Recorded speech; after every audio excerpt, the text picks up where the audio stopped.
She had learned long ago that the men who looked at her longest were the ones who wanted something. Victoria Sinclair understood this, the way she understood quarterly earnings reports and hostile takeovers as simple facts, stripped of sentiment, things you accepted and moved on from without ceremony or complaint. They loved the private helicopter, of course. They loved the name that appeared on the covers of business magazines and financial publications, the name that got said in rooms she had not yet entered, so that by the time she arrived, the atmosphere had already tilted in her direction. Every conversation adjusting itself slightly toward whatever she might want to hear. They loved the phone calls she could make that would bend entire boardrooms of powerful people toward a single outcome. They loved the corner office on the 42nd floor, where the view stretched east to the river and west to the hills, the car that waited downstairs with the engine always running regardless of the hour, the way a reservation at any restaurant in the city materialized from nothing with a single word from her assistant. They loved the quarterly results and the share price and the weight of a name that had become over 2 decades of deliberate and unrelenting work, synonymous with a particular kind of competence and authority. They loved everything that surrounded her, the apparatus, the architecture, the accumulated institutional force of a life built on precision and sacrifice, and in doing so, every single one of them had managed to never once look at what was underneath all of it. She had stopped expecting them to. She had stopped grieving the expectation, and she had eventually arrived at a version of herself that seemed to her clean and functional and sufficient, the way a building stripped of everything unnecessary can appear elegant from the outside, even when the interior is very quiet, and the rooms echo a little. The last man who had claimed to love her had spent 18 months feeding intelligence to a competitor while sleeping 3 feet away from her every night, saying the right things in the right tone, with the right quality of attention to the precise details that make a person feel recognized. She had discovered it the way you discover a structural fault in something you rely on, not all at once, but in a sequence of small wrongnesses that eventually resolved into a single, terrible, and unambiguous picture. After that, she made a rule, not spoken, not written anywhere, not confided in a friend over a glass of wine, just a rule that lived in the architecture of her days. Keep everything controlled, keep the perimeter clear, and never allow anyone close enough to become a genuine risk. She was 37 years old. She ran Sinclair Technologies with the kind of precision that made grown men rehearse their sentences before they knocked on her door. She had not been late to a single meeting in 11 consecutive years of executive leadership. And she had told herself, on enough nights, in enough hotel rooms, in enough time zones, that this was enough. That it was more than enough. That it was, in fact, the whole of what a life needed to be.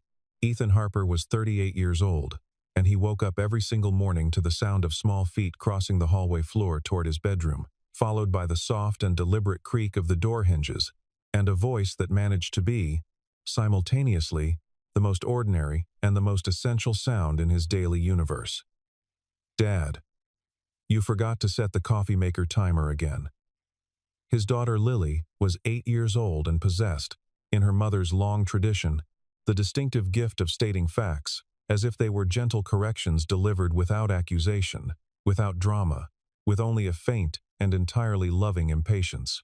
He would sit up in the early light, run a hand through hair that was persistently a little too long because there never seemed to be enough hours in the week to get to the barber shop, and offer her something like, "I was testing its resilience," or the machine asked for a morning off, and she would give him the look, the one composed in equal parts of deep affection and mild exasperation, and the patient, clear-eyed tolerance of a child who has concluded that adults are, fundamentally and irreversibly, improvising.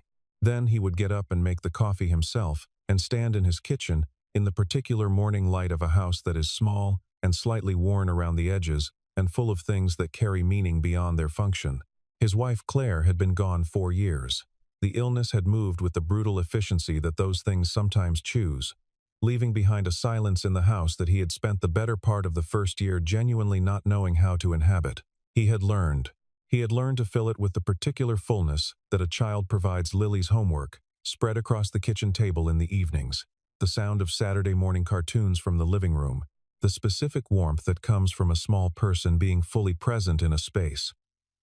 which is different from every other kind of warmth because it is completely without pretense, persistently demanding, and somehow precisely because of both of those things, the thing that makes a house feel most like an ongoing life. He worked in operations at Sinclair Technologies, a mid-level position without glamour or particular visibility, the kind of role that keeps an organization functioning the way the infrastructure behind a wall keeps a building standing, essential, invisible, understood only in its absence.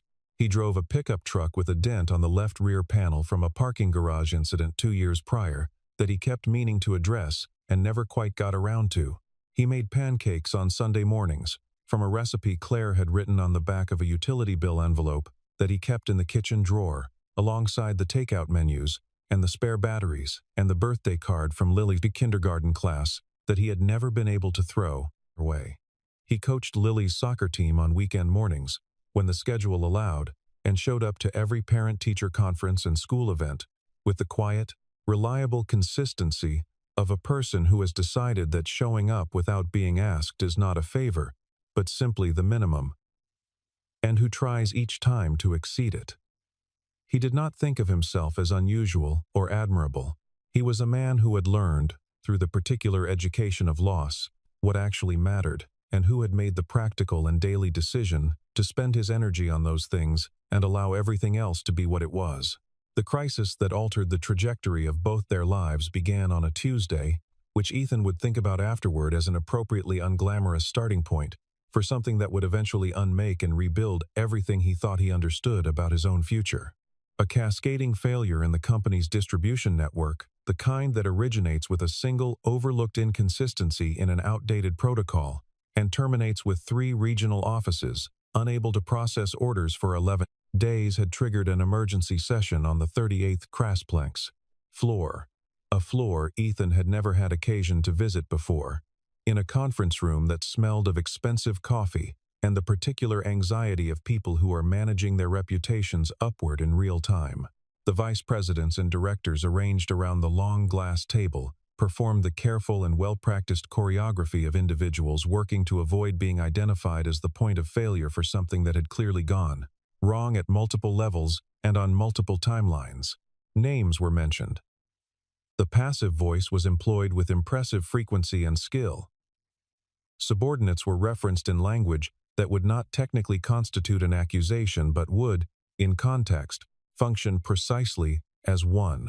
Ethan sat near the back and watched all of it with the attention of someone who spends his professional life identifying where systems actually break rather than where it is most convenient to say they break. Victoria Sinclair sat at the head of the table with the composed, deliberate stillness of a person who has learned that silence, held correctly and for the right duration, is more effective than any question she might ask. She was watching every person in the room and making precise internal notes about what each of them was revealing about themselves, which was, under the circumstances, a considerable amount.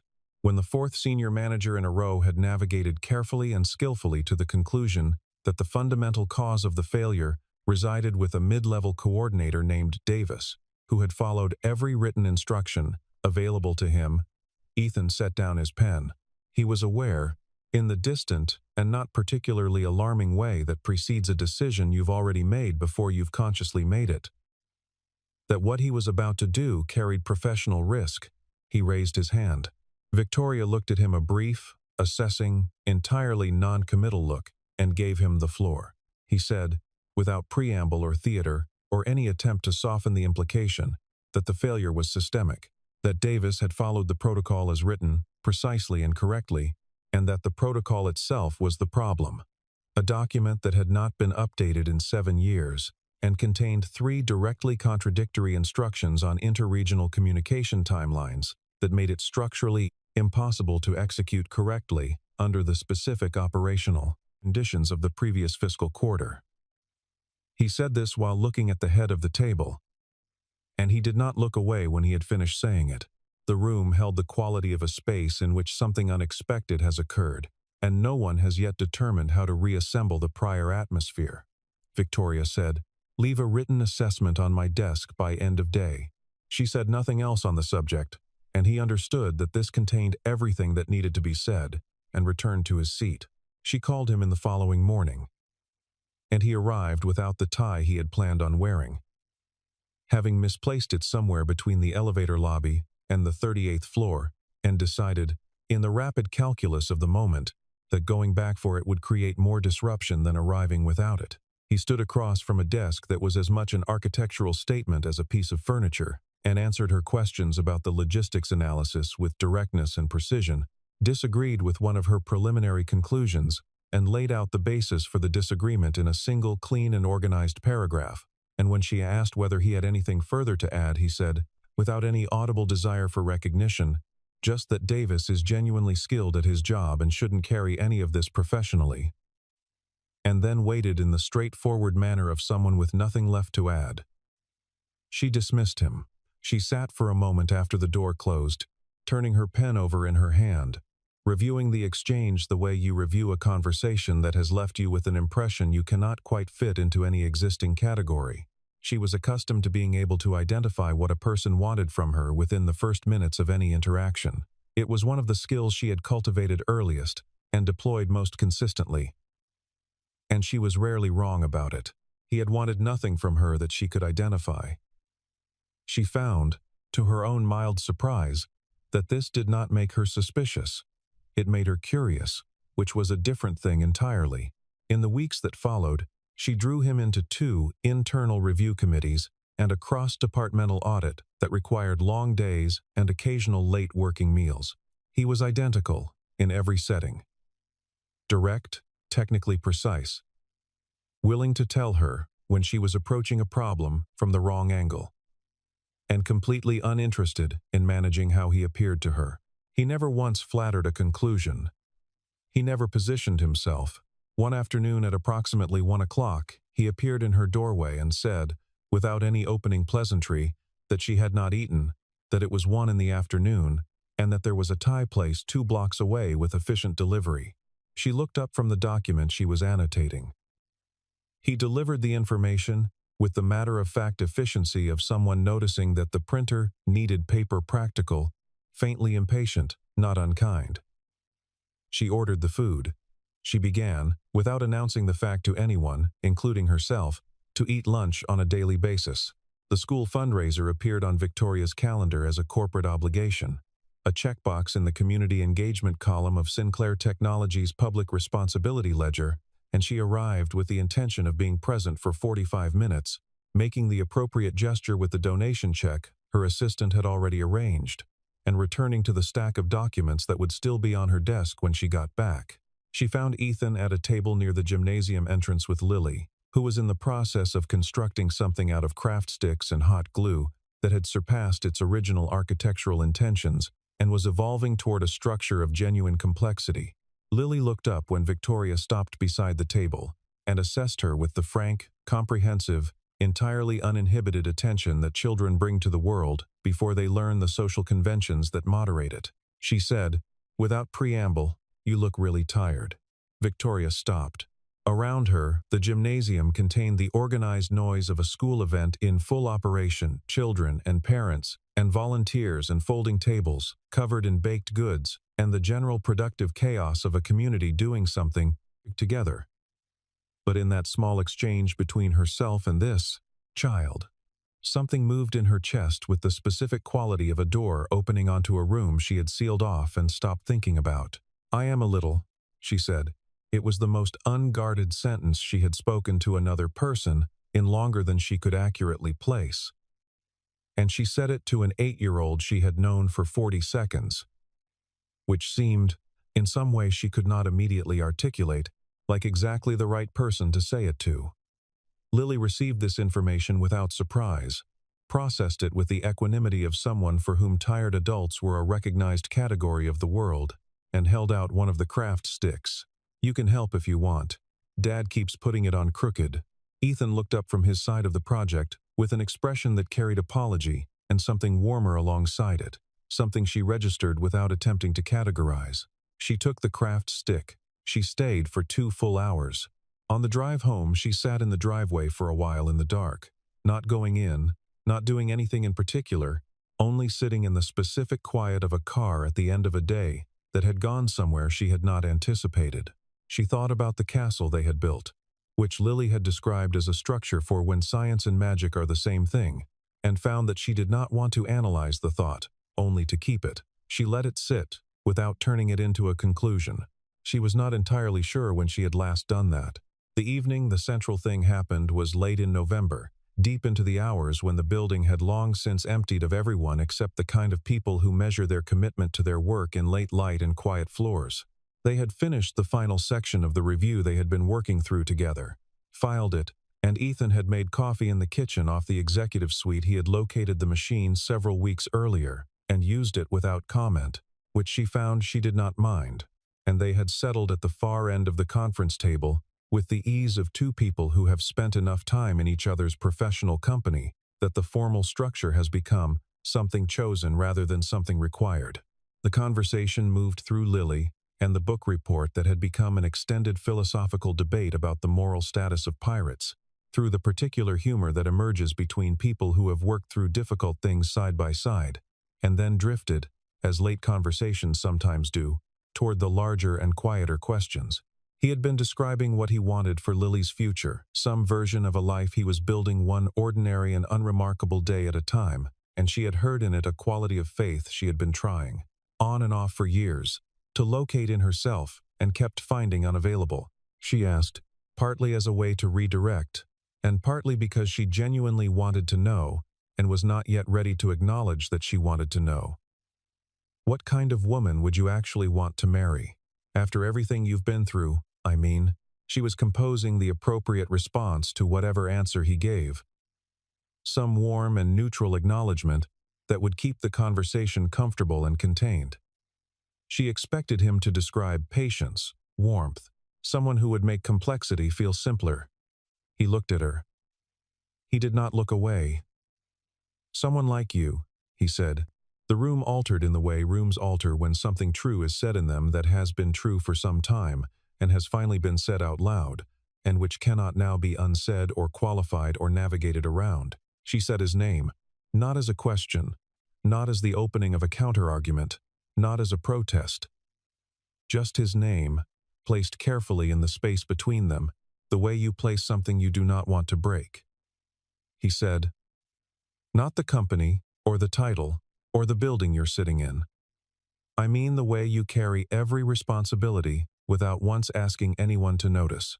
The way you fight for the correct outcome even when yielding would be so much easier and no one would fault you for it. The kindness you invest, significant energy, in making sure nobody sees. Victoria Sinclair had not cried in the presence of another person since her mother had told her. On the day she accepted her first real executive position at 22 years old, to keep her feelings off her face, because it was the only reliable way she would ever be taken seriously by the people she would need to take her seriously. She had followed that instruction faithfully and completely for 15 years, and had half convinced herself that she had outgrown the capacity, rather than suppressed it. But sitting in her own building at an hour when there was no audience for anything, and no performance required of her, she felt her eyes fill and did not attempt to prevent it. She looked down at the table. Ethan said nothing. He did not move to manage the moment, or fill the silence, or treat what was happening as a problem that required his intervention. He simply remained present, in the unhurried way of someone who has sat with hard things long enough to understand that they need to be allowed to move through rather than around. She looked up. He was still there. She thought, I have no idea what to do with this. And then, arriving a beat behind, I do not want to do nothing. The months that followed were the strangest and most quietly significant period of Victoria Sinclair's adult life, and she would look back on them as the season in which she became acquainted, incrementally, and without any single moment of arrival, with a version of herself she had kept sealed away for so long that she had begun to mistake the locked door for an absence. She started appearing for Tuesday dinners, initially framed as continuations of a professional project that had, in honest fact, been concluded for several weeks. She played chess with Lily at the kitchen table, Lily playing with the boundless tactical confidence of someone who has not yet absorbed the concept of systematic loss, and who narrated her own strategy in real time in a way that made both Victoria and Ethan have to look carefully at the board to avoid laughing visibly. She took Lily to a bookstore on a Saturday while Ethan coached soccer, and spent 2.5 hours inside, while Lily navigated the elaborate internal politics of a fantasy series involving talking animals with secret diplomatic identities, providing Victoria with a detailed briefing on each character's motivations, with the focus and organizational clarity of someone who takes their sources seriously. She bought 4 books.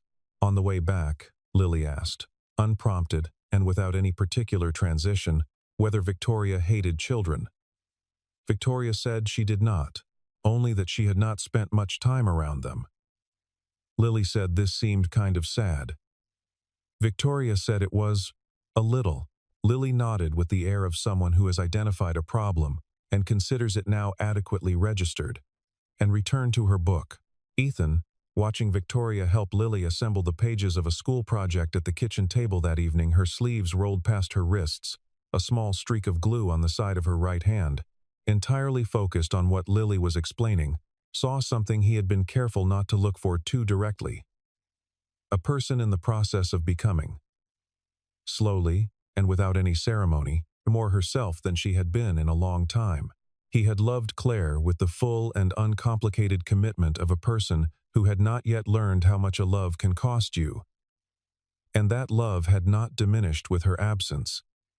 It had transformed, the way living things transform when the conditions change, into something that was part of the structure of who he was rather than the whole of it.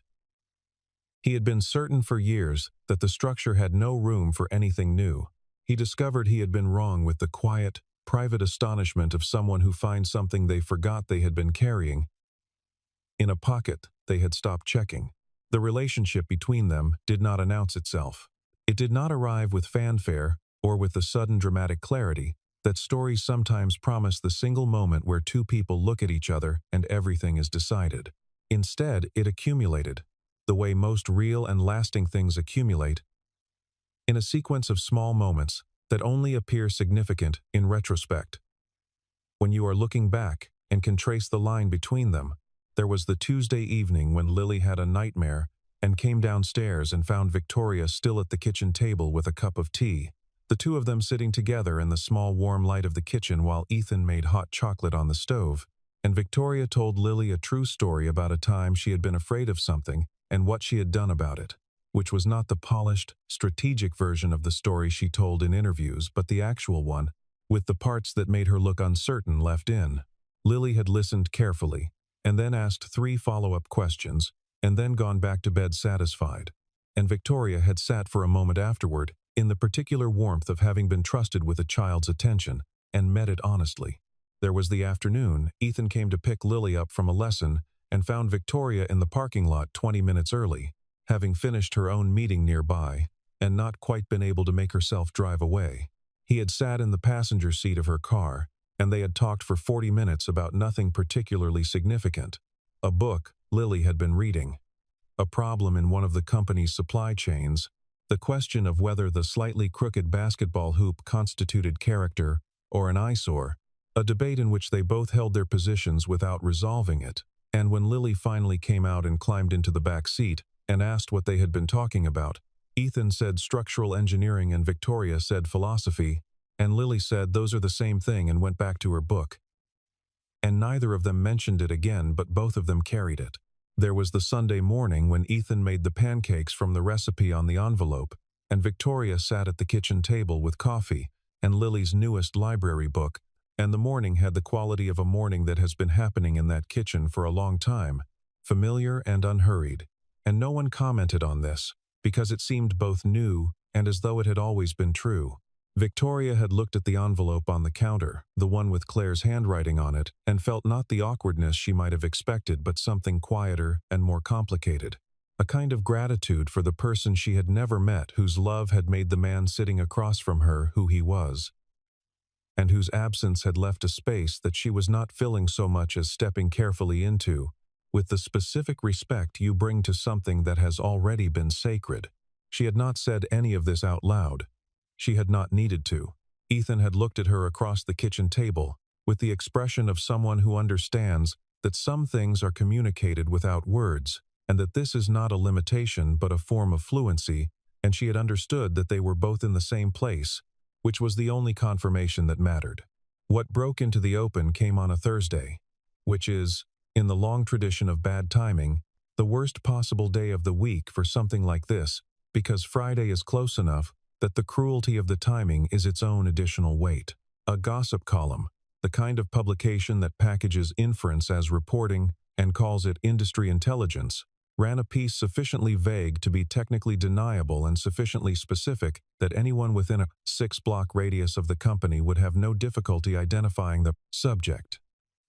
By Friday morning, 2 further outlets had followed with their own versions. By Friday afternoon, the story had evolved from a whisper to a sustained and organized noise. Headlines mentioned middle management. Opinion pieces discussed governance risk. A senior financial analyst published a note referencing the potential for executive emotional entanglement to create board-level uncertainty. One piece described Ethan, in a formulation clearly intended to read as objective commentary, as an opportunist in operational clothing. The board convened.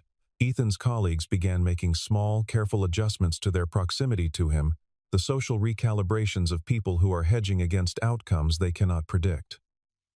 A photographer appeared outside Lily's school, not on school property, but close enough.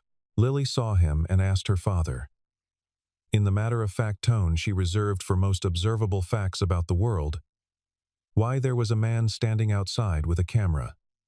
Ethan told her it was nothing, in the voice parents use when something is very specifically something, and there is no version of the truth appropriate for an 8-year-old on a Wednesday morning. He drove home with his jaw set in the specific way that meant he was working through a problem that had dimensions he had not fully mapped when he first walked into it. He was not afraid for himself. He had not been afraid for himself through any of it. What he was afraid of was precisely calibrated and unambiguous. A child who had not chosen any of this, who had no framework for managing public exposure, and who deserved above nearly everything else the ordinary and unremarkable safety of being a child going to school in the morning without a stranger with a camera on the curb. He went to Victoria's office that Thursday evening, after the building had cleared, and stood in the space just inside the door, that he had learned was the correct distance for a difficult conversation, close enough to be honest, far enough to leave room. He told her he thought they needed to slow down. He said it without dramatics, without cruelty, without any of the self-pity that can turn an honest conversation into a performance of pain. He described what had happened at the school.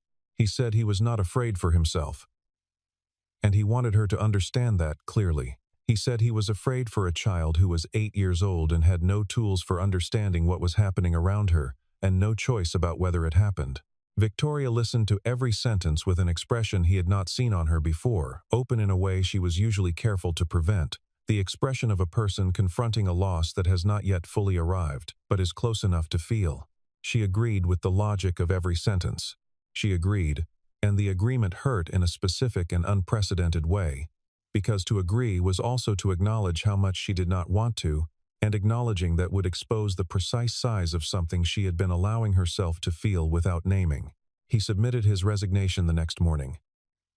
He left the building on Friday afternoon, shook hands with the people who had worked alongside him, and walked across the parking lot without looking up at the 42nd floor.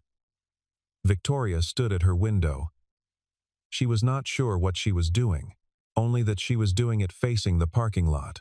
The building felt altered in a way she had not anticipated, and had no category for changed by the absence of one specific person among the thousands who moved through it every day, the way a familiar piece of music is changed by a single missing note that you would not have been able to identify before it was gone. 3 days after his last day, Richard Caldwell appeared at Ethan's front door on a Saturday morning, wearing a suit that communicated the precise degree of its own importance, and carrying an offer that he delivered with the controlled confidence of a man who has never in his professional life encountered a refusal from someone he considers to occupy a lower tier than himself. The terms were carefully constructed, a financial settlement called, in the soft language of these arrangements, transition assistance, representing a number that would take Ethan several years of ordinary work to earn. A senior placement at a partner firm in another city. A relocation package with every logistical detail addressed. Everything assembled into the shape of an opportunity that a reasonable person in Ethan's position ought to accept without extended deliberation. The single condition, stated toward the end of the presentation and framed as a natural and unremarkable formality, was permanent distance from Victoria Sinclair. He would not need to explain anything to anyone. He would simply go, build something larger and more comfortable elsewhere, and allow this episode to become a story with a clean and uncontested ending. Ethan stood in his doorway in a flannel shirt, with dried paint on the left sleeve from a weekend home project, and listened to all of it without interrupting. He let Caldwell finish every sentence. When the presentation concluded, Ethan said no. Caldwell, recalibrating visibly, adjusted the financial terms. Ethan said no again, with the same uncomplicated brevity. Caldwell said he had room to improve the offer further. Ethan said, "The number isn't the issue." He said this without raising his voice, with no particular edge, which Caldwell found and said so later that evening to his wife over dinner somehow more disorienting than anger would have been. "I'm not going to behave as though what I feel doesn't exist because it makes someone else's governance calendar cleaner," Ethan said. "But I want to be clear about something. I left because of my daughter, not because of your board. Those are two different reasons, and the difference matters." He closed the door. He stood in the hallway for a moment, with his hand still on the door frame, feeling the particular combination of fatigue and clarity that comes from having said a difficult and true thing at real cost.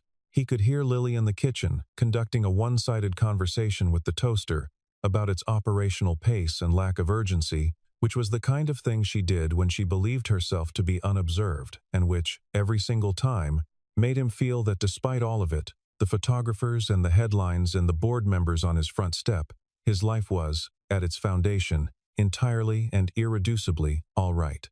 When Victoria learned what had happened, through a source she never entirely confirmed but had a well-developed hypothesis about, she sat without moving at her desk for a long time. She had understood, in the accumulated evidence of every interaction they had shared, that Ethan had no interest in what she could give him. She had known it intellectually, the way you know things before you have fully let them land. Understanding it now, in the specific and unambiguous shape of a Saturday morning refusal at a doorstep, was different. It carried a weight that intellectual understanding had not. She made a decision. She made it in her usual way, which was to sit with it until it was entirely settled, until every objection had been examined and answered or set aside honestly, and then to move without hesitation or any further deliberation. She had built an entire career on that method. It had not failed her yet. The shareholders' meeting fell on a Tuesday morning in early March, held in the building's main atrium, arranged for the occasion with the careful, neutral confidence of a space designed to communicate stability. The board was present, the senior leadership was present, and a consortium of investors and strategic partners occupied the arranged seating with the attentiveness of people whose financial interests were directly implicated in every word spoken at the front of the room. There was also Gerald Whitmore, founder and executive chairman of a real estate and infrastructure conglomerate, who had been in advanced private discussions with several board members about a merger that required, among a short list of preconditions, a formal personal alliance between the two companies' leaderships. It was a marriage of convenience, in the most literal application of that phrase anyone in the room had encountered, and the financial argument supporting it was not without genuine merit. Victoria had read every page of the supporting analysis. She had taken it through the required number of nights. She had sat in her apartment on 2 separate evenings, with the full prospectus printed and stacked on her kitchen table, and gone through every argument in favor of it, and she had found that the arguments were real arguments, and the numbers were real numbers, and that none of it changed anything about what she already knew. She had known it the way you know certain things before the evidence arrives, not as a decision, but as a fact about yourself that you are still in the process of catching up to. There is a particular clarity that comes, she had discovered, from having already lost something and survived it, a ruthless ability to identify what actually matters. She had lost her faith in people and rebuilt it one interaction at a time. She had lost the carefully constructed emotional distance she had maintained for years, and found, on the other side of losing it, that she was not in fact less functional. She was more herself. There were people in that atrium who had spent years, in various ways, trying to shape what she became. The board member who had sent Caldwell to Ethan's door, the investors who had been running probability calculations on her personal choices, as if her life were a variable in their models. The analysts who had written notes about her emotional state, as if it were a governance concern. She stood before all of them with the particular calm of someone who has decided that the only opinion of herself she will be governed by is her own honest one.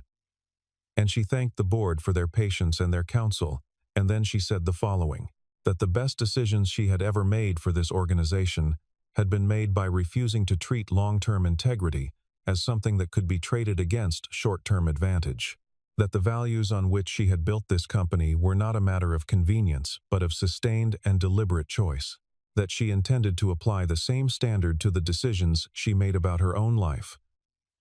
And that if the board found that information clarifying in terms of how they wished to proceed, she respected their right to act on that clarity. She paused. The room had the specific quality of a large space, in which a great many people are making a very deliberate effort to remain still. She said, "The only person who has looked at me and seen something worth trusting, rather than something worth leveraging, is Ethan Harper. I am not willing to walk away from that because it doesn't fit the story that someone else would prefer to be writing about me." Whitmore looked at his hands. Several board members directed their attention toward the middle distance. Victoria turned and walked toward the side exit, with the step of someone who has set down something heavy they have been carrying for a long time, and discovered that they are faster without it. She was not afraid. This was a different quality of unafraid from the kind she had been maintaining for years, which had been built by keeping things at a distance. This one was built by moving towards something. She drove herself. She parked in front of the house where the truck sat in the driveway with the dent still unremedied on the rear panel, and the basketball hoop above the garage at its familiar slight angle. She sat in the car for a moment and observed that she did not have a prepared statement, and found this felt appropriate rather than inadequate. She walked to the door and knocked.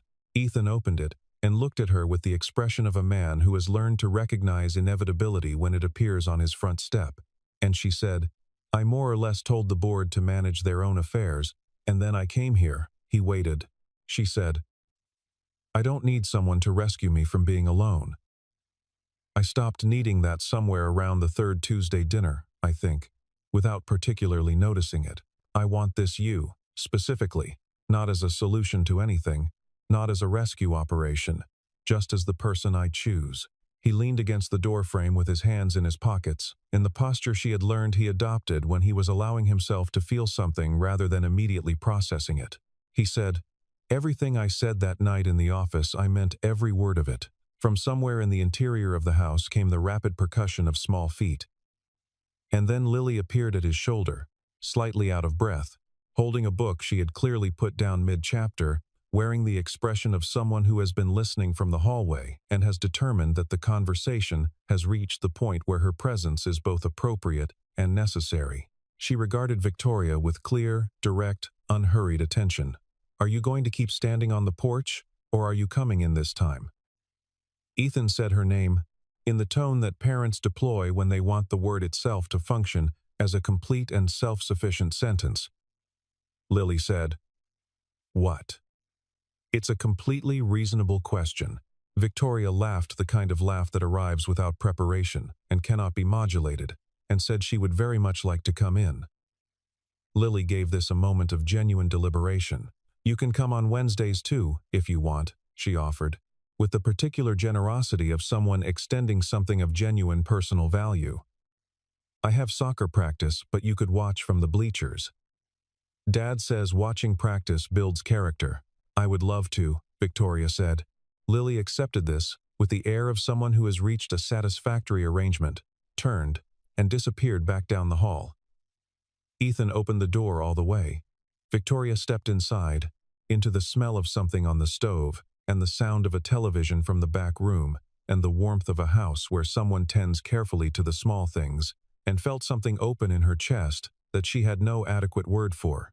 She tried several, and settled on the one that came closest. which was home, and which did not capture everything but was true enough to keep.